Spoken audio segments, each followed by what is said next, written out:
Good morning student. આજે આપણે ધોરણ 6 માં ચેપ્ટર તે સમિતિ. આજે આપણે જોઈશું સમિતિ કોને કહેવાય. તો કોને કહીશું સમિતિ? તો કે સમમિત આકૃતિની સમમિતિ રેખાથી કરેલા બે અર્ધ ભાગ એકબીજા પર પૂરેપૂરા બંધ બેસે છે. ચલો કઈ રીતે પૂરેપૂરા બંધ બેસે છે? તો દેખો, મેં અહીંયા એક કાગળ લીધું છે. હવે એ કાગળને આપણે ફોલ્ડ કરી દઈએ. ચલો આ ફોલ્ડ કરી દીધું, બરાબર. હવે આપણે એને ઓપન કરીએ. હવે આ વચ્ચેની જે રેખા દેખાય છે ને તમને, આ રેખા, હવે દેખો આ જે અડધો ભાગ છે એનો અને આ બીજો ભાગ, એની ઉપર પૂરેપૂરો બંધ બેસે છે કે નહીં? કોઈ બાજુથી કિનારી બાકી રહે છે નહીં. તો આ જે સમમિતિની રેખાથી અલગ કરેલા બે અર્ધ ભાગ, આ જે બે અડધા ભાગ છે એકબીજાથી કેવા બેસે છે? બંધ બેસે છે. એટલે કે એની ઉપર ફરીથી જોઈન્ટ થઈ જાય છે કે નહીં? એની ઉપર બંધ બેસે છે. આ આપણે બે અડધા ભાગ કરેલા છે એની ઉપર શું થાય છે? બંધ બેસે છે. તો એનું શું કહેવાય? સમમિતિ કહેવાય કે ના કહેવાય? તો ચલો, સમમિતિની રેખા એક અરીસા જેવી છે. સમમિતિની રેખા કેવી છે? અરીસા જેવી. તો અહીંયા લખી શકીએ આપણે કે સમમિતિની રેખા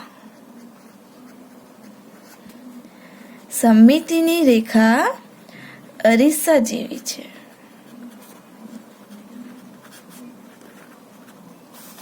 જે આકૃતિના બરાબર બે સરખા ભાગ કરે. અરીસા છે, અરીસા જેવી છે, તે આકૃતિના બરાબર બે સરખા ભાગ કરે છે. બે સરખા ભાગ કરે છે. આ જે આકૃતિ છે, દેખો, ધારો કે આપણે એક સમજી લઈએ કે આ અરીસો, વચ્ચે શું મૂક્યો છે? એક અરીસો. હવે આ જે આકૃતિ અરીસો છે એમાં જે આ આકૃતિ છે, હવે એની ઉપર બંધ બેસે છે કે નહીં? બંધ બેસે છે કે નહીં?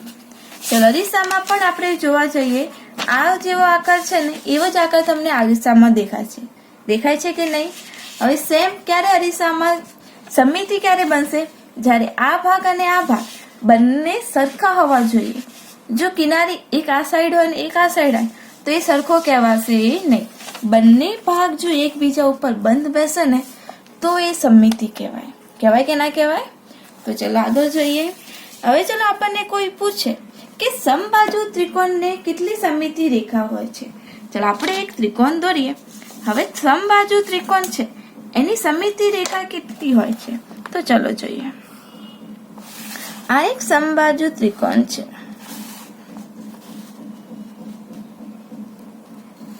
ચલો આપણને ખબર છે કે સમબાજુ ત્રિકોણમાં ત્રણેય બાજુઓના માપ કેવા હોય છે? તો કે સરખા. ત્રણેય બાજુના માપ કેવા હોય છે? સરખા. હવે આપણને પૂછ્યું છે કે સમબાજુ ત્રિકોણની સમમિતિ રેખા જણાવો. સમબાજુ ત્રિકોણની સમમિતિની રેખા. ચલો કેટલી સમમિતિની રેખા દોરી શકીએ આપણે? તો દેખો, એક તો પહેલા સીધી આવશે કે નહીં? ચલો આપણે એને ડોટ વડે દર્શાવીએ. ચલો બંનેના ભાગ સરખા થાય કે નહીં? એક આ બાજુ ઉપર કહી શકે. ચલો હવે બીજી દોરવા જઈએ તો આ રીતની. આ થઈ એની બીજી સમમિતિની રેખા. ચલો ત્રીજી સમમિતિ રેખા દોરવી હોય તો આ દોરી શકીએ ને? કારણ કે સમબાજુ ત્રિકોણમાં 3 સમમિતિની રેખા મળે. કેટલી મળે? 3. તો આ થઈ ગઈ એની ત્રીજી સમમિતિની રેખા. ઓકે, તો સમબાજુ ત્રિકોણમાં કેટલી સમમિતિની રેખા મળે છે? તો કે 3 સમમિતિની રેખા મળે છે. ચલો એ જ રીતે વર્તુળ હોય. ચલો એક વર્તુળ આપેલું હોય તો આપણે વર્તુળ દોરીએ. ચલો હવે આપણે અહીંયા વર્તુળ દોર્યું છે. આ વર્તુળ મોટું છે તો આપણે ઇઝીલી સમજી શકીએ, એકદમ સરળતાથી એને આપણે સમજી શકીશું. તો ચલો આ એક વર્તુળ છે. હવે આપણને એવું પૂછે કે વર્તુળની સમમિતિની રેખા જણાવો. ચલો સમબાજુ ત્રિકોણ હતી એની સમમિતિની રેખા કેટલી મળી? 3. ચલો આ વર્તુળ છે તો એની સમમિતિની રેખા કેટલી મળશે? તો કે વર્તુળમાં સમમિતિની રેખા આપણને અસંખ્ય મળે. કેટલી મળે છે? અસંખ્ય. એક આ રીતની, પછી આમ, એટલે કે વર્તુળની સમમિતિની રેખા આપણને પરીક્ષામાં પૂછે તો શું લખીશું આપણે કે વર્તુળમાં સમમિતિ રેખા અસંખ્ય મળે છે. કેટલી મળે? અસંખ્ય. તો કઈ રીતે? ચલો આ રીતે.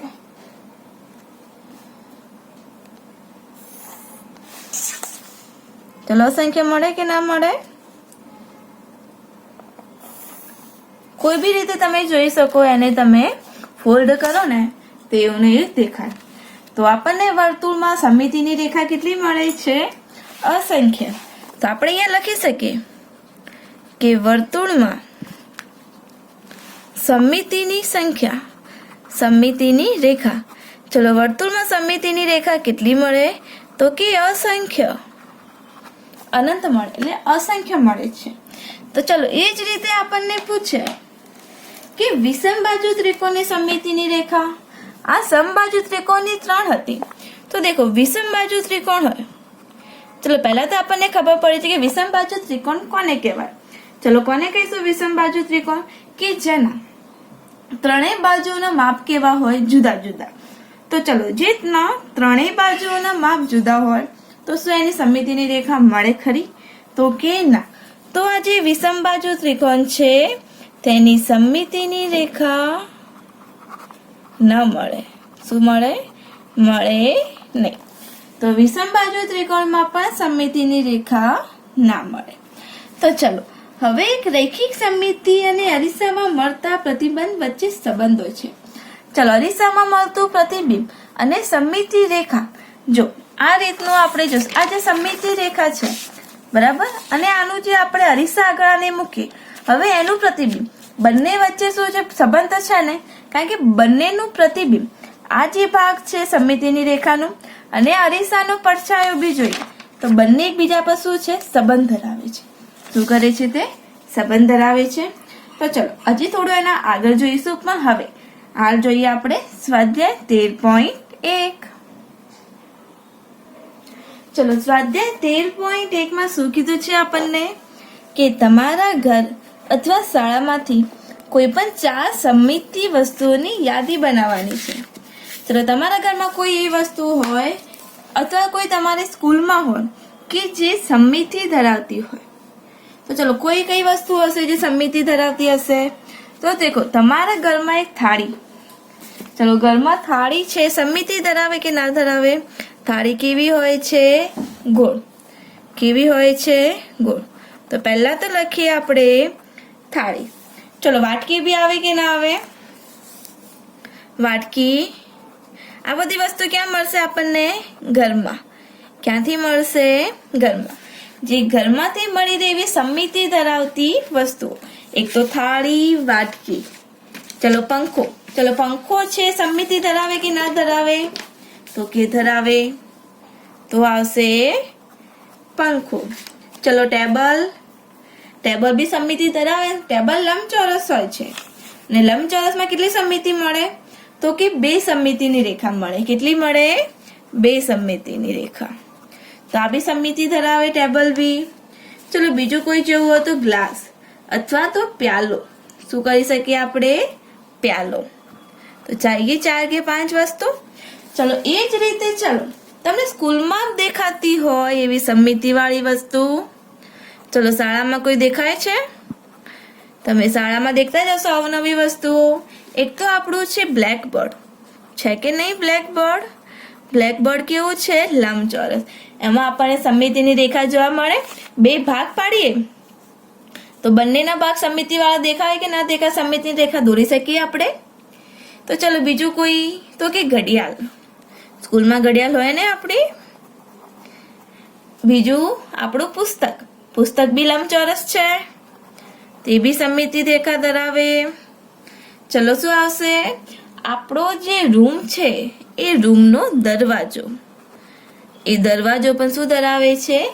સમમિતિ ધરાવે છે. ઓકે, આ થઈ ગઈ વસ્તુ. એની જગ્યાએ તમે બીજું પણ લખી શકો છો, આપણું ડસ્ટર. ડસ્ટર બી સમમિતિ ધરાવે કે ના ધરાવે? તો તમે એ પણ લખી શકો. પછી જે ચોકનું બોક્સ છે એ પણ સમમિતિ ધરાવે તો તમે એ પણ લખી શકો. આપણી જે બેન્ચીસ છે એ બી હોઈ શકે. ઓકે, તો ચલો હવે આપણે જોઈએ આગળ બીજો પ્રશ્ન. ચલો બીજો પ્રશ્નમાં શું કીધું છે કે બાજુની આકૃતિમાં રેખા L1 અને L2 માંથી કઈ અરીસાની રેખા છે?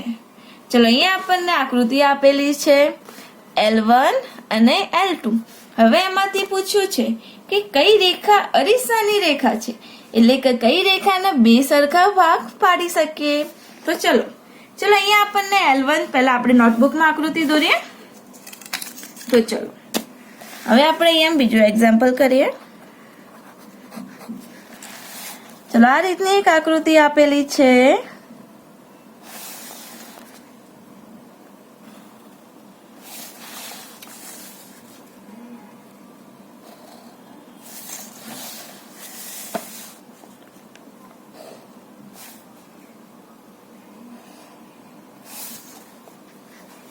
અને આપણને પૂછ્યું છે કે કઈ સમમિતિ રેખા ધરાવે છે. ચલો આ છે L1, આની સમમિતિ રેખા કઈ છે L1, અને અહીંયા કઈ આપેલી છે તો કે L2. ચલો કઈ સમમિતિ રેખા ધરાવશે? ચલો L1 જોઈએ. આ એક ત્રિકોણનો ભાગ છે, જ્યારે આ નીચે આપણને ચોરસ આપેલું છે. શું ત્રિકોણ અને ચોરસ બંને બંધ બેસે? ત્રિકોણનો ભાગ આપણે આમ મૂકીએ તો એવું ને એવું આવે તો કે નહીં આવે. તો L1 તો સમમિતિ રેખા નહીં ધરાવે. ચલો હવે વાત કરીએ L2 ની. ચલો આ L2 નો ભાગ છે, એવો ને એવો ભાગ છે. અહીંયા દેખો સેમ એ જ ભાગ છે. હવે આ ભાગ એની ઉપર લાવીએ તો બંધ બેસે કે ના બેસે? તો કઈ સમમિતિ રેખા ધરાવે છે L2. કઈ સમમિતિની રેખા ધરાવે છે L2? તો આપણે લખી શકીએ અહીંયા કે L2 એ સમમિતિની રેખા ધરાવે છે. કારણ કે L2 એ અરીસાની રેખા છે. અરીસામાં જો તમે આનો ભાગ મૂકશો L2 નો, તો એની જ ભાગ તમને અહીંયા દેખાશે. અરીસામાં એનો પડછાયામાં કયો દેખાશે? એને જ ભાગ તમને અહીંયા જોવા મળશે. તો ચલો હવે જોઈએ એક્ઝામ્પલ નંબર 3. ચલો એક્ઝામ્પલ નંબર 3 માં શું કીધું છે? ચલો જોઈએ કે નીચે આપેલા આકારોને ઓળખો. આ આકારો સમમિત છે કે નહીં તે ચકાસો. જો સમમિત હોય તો સમમિતિની રેખા દોરો. અહીંયા આપણને તાળું આપેલું છે, ગ્લાસ આપેલો છે, ટેલિફોન આપેને અલગ અલગ આકૃતિ આપેલી છે. ચલો હવે આપણે આ સમમિતિ ધરાવે છે કે નહીં તે જોવાનું છે. જો અને સમમિતિ ધરાવતું હોય તો તેની આપણે આકૃતિ દોરીશું. તો ચલો સ્ટાર્ટ કરીએ. તો ચલો આ જે મેં તાળું છે, શું આ તાળું સમમિતિ ધરાવે છે? ચલો આપણે આ રીતને આડું દોરીએ તો આ તો ઉપર આ રીતનું છે, નીચે છે તો કે નહીં. ચલો આડી રેખા તો આવશે જ નહીં. તો ચલો આ રીતનું કરીએ તો દેખો બંનેના સરખા ભાગ થાય છે કે નહીં? સમમિતિમાં શું કરવાનું છે? આપણે ખાલી બંનેના ભાગને સરખા રાખવાના છે. જેવું આ બાજુનો ભાગ હશે એવું જ આ જમણી બાજુનો ભાગ હોવો જોઈએ. તો ચલો આ સમમિતિ, ચલો તાળું સમમિતિ ધરાવે તો કે હા. તો આ મળી આપણને એની સમમિતિની રેખા. ચલો આ જે ગ્લાસ છે, આ જે આકાર છે શું એ સમમિતિ ધરાવશે? ચલો આડામાં તો નહીં જ આવે. ફરીથી એને ઊભું કરીએ તો ચલો હા, આ બી સમમિતિ રેખા ધરાવે તો કે હા. તો ચલો આ જે આકાર છે ત્રીજા નંબરના, શું તે સમમિતિ ધરાવતું હશે? તો ચલો આમાં તો આપણે આડું મૂકો તો પણ સમમિતિ નથી ધરાવતું, ઊભું મૂકીએ તો પણ સમમિતિ નથી ધરાવતું. તો આ આકાર સમમિત નથી. આ આકાર સમમિત નથી, અથવા તો આ સમમિત આકાર નથી. લખી શકીએ ને આપણે કે આ સમમિત આકાર નથી. ઓકે, ચલો ટેલિફોન છે. હવે આ ટેલિફોન એ સમમિત છે કે નહીં? ચલો છે ટેલિફોન સમમિત. તો કઈ રીતે? તો દેખો આ રીતને આપણે સીધું દોરીએ તો એ સમમિત થાય કે ના થાય?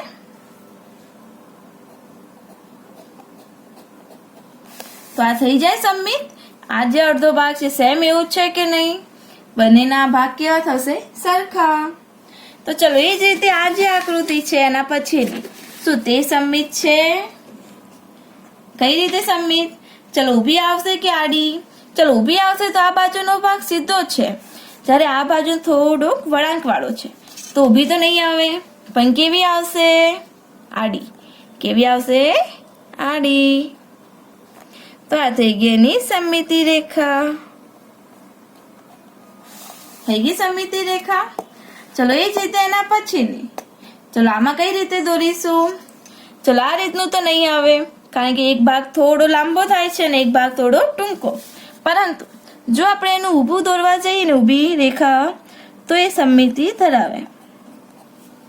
તો આ સમમિતિ રેખા ધરાવે છે. આ રીતની જો તમને કોઈ બીજી આકૃતિ બી આપે તો તમને ખ્યાલ આવી જાય કે કઈ રીતે આપણે બંનેના ભાગને સરખા કરી શકીએ, અને જો એ ભાગ સરખા થશે તો એ સમમિતિ ધરાવતું હશે. ઓકે, તો ચલો હવે જોઈએ એના પછીનો એક્ઝામ્પલ. શું કીધું છે કે નીચેની આકૃતિની ચોરસ ખાના પર કાગળ પર નકલ કરો. આપણને અહીંયા અડધી આકૃતિ આપેલી છે દરેકમાં. હવે એ આકૃતિને આપણે પૂર્ણ કરવાની છે. શું કરવાની છે? આપણે એ આકૃતિને પૂરી કરવાની છે. ચલો આપણને હવે આ રીતની આકૃતિ આપેલી છે. હવે આ રીતની ફરીથી એની સામેની અરીસાની જે એક બાજુ આકૃતિ જે આપેલી છે એવું ને એવું આપણે એનું પ્રતિબિંબ આપણે એક સાઈડ દોરવાનું છે. તો ચલો આ રીતની ફરીથી આકૃતિ દોરી દઈએ.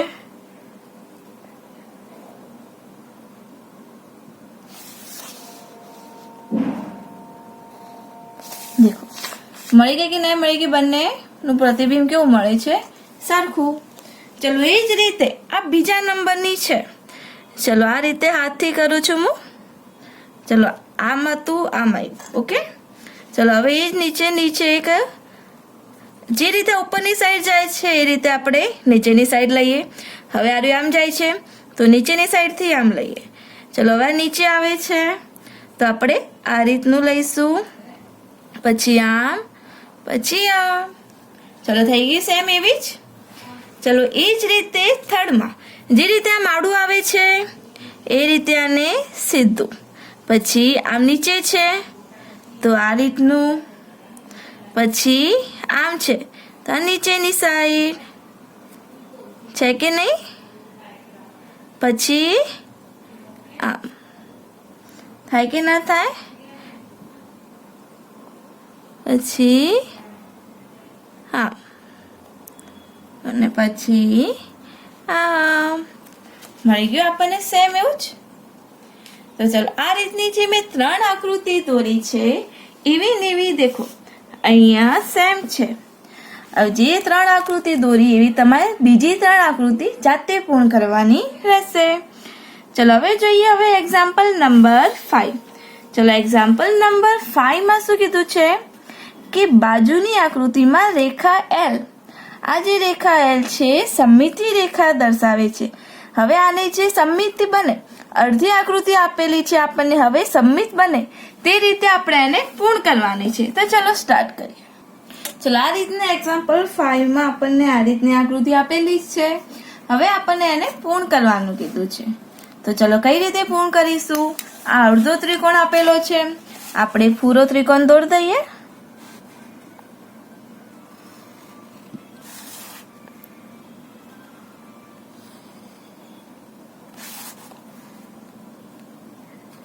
તો ચલો આ રીતની સમમિતિ રેખા બને કે ના બને? આનો અડધો ભાગ આમની ઉપર બેસી જાય, બંધ બેસે કે ના બેસે? તો મળી ગઈ આપણે એની સમમિતિ રેખાને પૂર્ણ કરી. ચલો એ જ રીતે તમને એક્ઝામ્પલ નંબર 6 આપેલો છે કે બાજુની આકૃતિમાં L સમમિતિ રેખા છે. ત્રિકોણ દોરો અને આકૃતિ એવી રીતે પૂર્ણ કરો જેથી બંને સમમિત થાય. જે રીતે મેં આગળ દોરી હતી એ જ રીતે હવે તમારે આ સમમિતિ રેખા જાતે પૂર્ણ કરવાની રહેશે. કઈ રીતે પૂર્ણ કરશો? જે રીતે સીધો ત્રિકોણ છે ને એ રીતે તમારે શું કરવાનું છે? એક ઊંધો ત્રિકોણ દોરવાનો છે જેથી બંને સમમિતિ રેખા એકબીજાને બંધ બેસે છે. જે રીતે આ ત્રિકોણની અણી અહીંયા છે ને એ બાજુ તમારે એનાથી ઊંધો દોરવાનો છે તો તમારી આકૃતિ થઈ જશે સમમિતિ વાળી. ઠીક છે, આ તમારે જાતે કરવાનું છે. ચલો હવે જોઈશું આપણે સ્વાધ્યાય 13.2. તો ચલો હવે સ્વાધ્યાય 13.2 માં કીધું છે કે હવે તમે એમાં કેટલી સમમિતિ રેખા, ચલો શું કીધું છે કે નીચેના દરેક આકાર માટે સમમિતિ રેખાઓની સંખ્યા શોધો. કે ચોરસમાં કેટલી સમમિતિ રેખા બનશે, અલગ અલગ જે આકૃતિ આપેલી છે આપણને એમાં કેટલી સમમિતિ રેખા બનશે તે શોધવાનું કીધું છે. તો પહેલા તો ચોરસ આપેલું છે, તો ચોરસમાં આપણે કઈ રીતે સમમિતિ રેખા દર્શાવી શકીએ? તો દેખો, આ એક થાય કે ના થાય, પછી આમ આડી, બે, પછી ત્રણ, અને પછી આ ચાર.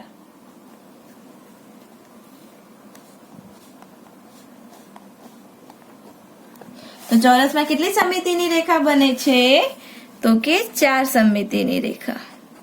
કેટલી સમમિતિ રેખા બને છે? 4 સમમિતિ રેખા બને છે. ચલો આ જ રીતે આમાં બી સેમ એ જ રીતે જ આવશે. દેખો, આ એક, પછી આ બે, પછી આ રીતનું બે ભાગ પાડી શકીએ આપણે, અને આ રીતના બે ભાગ પાડીએ. આ છે 3 અને આ થશે 4. થઈ ગયા? તો આ મળી આપણને એની સમમિતિ રેખા. ચલો આમાં પણ કેટલી સમમિતિ રેખા મળે? તો કે 4 સમમિતિ રેખા મળે. કેટલી મળે છે? 4. ચલો આ રીતનું અંદર પ્લસનું નિશાની છે. શું છે? પ્લસની નિશાની. તો એમાં પણ સેમ એ જ રીતે બનશે કે નહીં? તો કે હા. તો ચલો આમાં ફરીથી ડોટ કરીએ. 1, પછી 2, પછી આવશે 3, અને અહીંયા આવશે 4. તો કેટલી સમમિતિ રેખા મળી આમાં પણ? 4 સમમિતિ રેખા. કેટલી? 4 સમમિતિ રેખા. ચલો હવે આ એક જોકર છે. ચલો આમાં કેટલી સમમિતિ રેખા બનશે? એમાં તો માત્ર એક જ, આ સીધી રેખા થશે કે નહીં? એમાં માત્ર એક જ સમમિતિ રેખા બનશે. કેટલી બનશે? એક જ.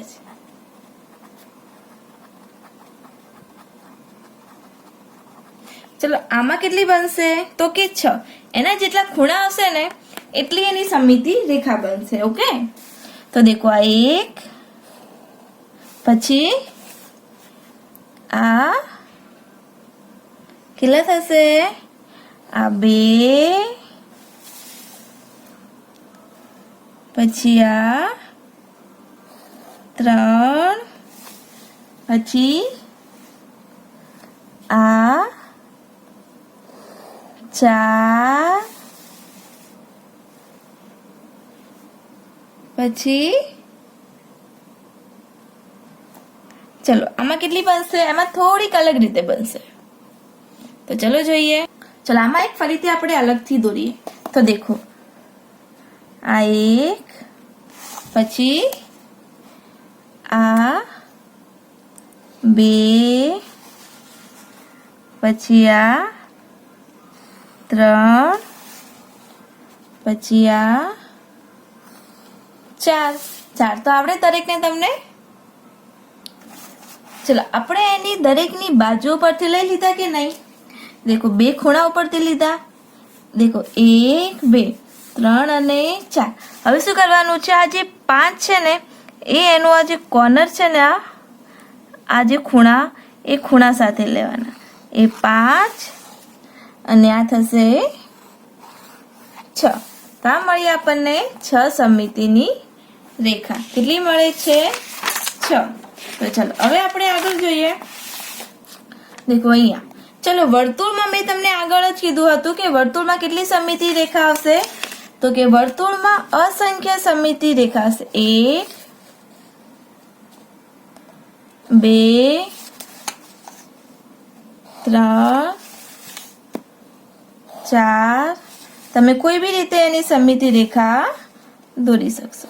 ઓકે, તો વર્તુળમાં કેટલી મળશે? અસંખ્ય. કેટલી મળશે? અસંખ્ય. ચલો હવે એ જ રીતે નીચે આપેલી છે, ચલો એમાં કેટલી સમિતિ રેખા આવશે?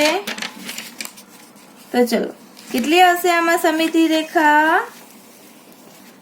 તો ચલો જોઈએ. તો ચલો આમાં તો સમિતિ રેખા આવશે જ નહીં, કેમ કે એમાં એક પણ રેખા બંધ બેસતી નથી, એક પણ રેખા સમિતિ રેખા તરીકે આપણે જોડી શકીએ નહીં. તો ચલો જો આમાં દેખો, આમાં પણ સમિતિ રેખા મળે નહીં. કઈ રીતે ગોઠવીશું આપણે? આખું અલગ થઈ જાય છે કે બે ભાગ. ચલો હવે જે આમાં જે સમિતિ રેખા છે તમારે જાતે દોરવાની છે. ચલો હવે એક્ઝામ્પલ 2 માં શું કીધું છે કે નીચેની દરેક આકૃતિમાંના ત્રિકોણની ચોરસ ખાનામાં કાગળ પર નકલ કરો. હવે દરેકની સમિતિ રેખા જો હોય તો શોધો અને કયો ત્રિકોણ છે તે લખવાનું છે. તો ચલો હવે આપણને આ જે આકૃતિ આપેલી છે આપણે એમાં સમજી લઈએ. તો દેખો અહીંયા આપણને આ જે આકૃતિ છે એમાં કેટલી સમિતિ રેખા બનશે? તો દેખો આમાં માત્ર ને માત્ર એક જ સમિતિ રેખા બનશે. કેટલી બનશે? એક જ. એમાં એક જ વચ્ચેથી પસાર થાય છે, તો આપણે એક જ સમિતિ રેખા દોરી શકીએ આની. તો ચલો આ કયો ત્રિકોણ કહેવાશે? જ્યારે સમદ્વિબાજુ ત્રિકોણ હોય ને, સમદ્વિબાજુ ત્રિકોણમાં કેટલી સમિતિ રેખા મળે આપણને? તો કે એક. સમદ્વિબાજુ ત્રિકોણમાં માત્ર ને માત્ર એક જ સમિતિની રેખા મળે છે, તો આ કયો ત્રિકોણ કહેવાશે? તો કે સમદ્વિબાજુ ત્રિકોણ. ચલો એ જ રીતનું આ જે બી છે ને, એ બી પણ કેવો ત્રિકોણ કહેવાશે? તો કે સમદ્વિબાજુ ત્રિકોણ કહેવાશે. કહેવાશે કે નહીં? કારણ કે એમાં પણ માત્ર ને માત્ર એક જ સમિતિ રેખા મળે છે, તો આ પણ કેવો કહેવાશે? સમદ્વિબાજુ ત્રિકોણ. કેવો કહેવાશે? સમદ્વિબાજુ ત્રિકોણ. યાદ રાખજો, સમબાજુ ત્રિકોણમાં 3 સમિતિ રેખા મળે છે, સમદ્વિબાજુ ત્રિકોણમાં એક જ, અને વિષમબાજુ ત્રિકોણમાં તો એક પણ મળતી નથી. તો ચલો હવે આવે છે સમદ્વિબાજુ. ચલો આ ત્રિકોણ છે ને 3rd નંબરનો, ચલો એ તમને એક બાજુ કાટકોણ ત્રિકોણ દેખાય છે કે નહીં? તો ચલો હવે આપણે એમાં સમિતિ રેખા દોરવી હોય તો દેખો આ રીતને દોરી શકીએ. ચલો આ રીતની સમિતિ રેખા દોરાય કે ના દોરાય? તો કે હા, આ રીતે બંનેના સરખા ભાગ પાડી શકીએ. તો આ કેવો ત્રિકોણ થશે? કે સમદ્વિબાજુ કાટકોણ ત્રિકોણ થશે. તો સમદ્વિબાજુ પણ એવું કેવું છે? કાટકોણ છે કે નહીં? તો કેવું થશે? સમદ્વિબાજુ કાટકોણ ત્રિકોણ. ઓકે, તો આ થયો સમદ્વિબાજુ કાટકોણ ત્રિકોણ. ચલો ચોથો એક્ઝામ્પલ છે. એ કેવો ત્રિકોણ છે? દેખો ત્રણેયના માપ તમને આકૃતિ પરથી જ અલગ અલગ દેખાય છે કે નહીં? તો આ ત્રિકોણ છે વિષમબાજુ ત્રિકોણ, જેમાં એક પણ સમિતિની રેખા હોતી નથી. ઓકે, તો ચલો હવે જોઈએ હવે એક્ઝામ્પલ નંબર 3. ચલો એક્ઝામ્પલ નંબર 3 માં શું કીધું છે કે કોષ્ટક પૂર્ણ કરવાનું છે. સમબાજુ ત્રિકોણમાં કેટલી સમિતિ રેખા મળે છે? મેં આગળ કીધું 3. ચોરસ છે, દેખો આ રીતનો એક ચોરસ છે. હવે ચોરસની કેટલી સમિતિ રેખા બનશે? એક આડી, ઊભી, પછી એક આમ ને ક્રોસ. તેમાં કેટલી સમિતિ રેખા મળે? 4. તો આ રીતનું તમને ખબર જ છે દરેકમાં કે વર્તુળની કેટલી સમિતિ રેખા હોય છે? અસંખ્ય. તો આ જે કોષ્ટક છે એ તમારે જાતે પૂર્ણ કરવાનું છે, અને બાકીના એક્ઝામ્પલ આપણે નેક્સ્ટ પાર્ટમાં જોઈશું.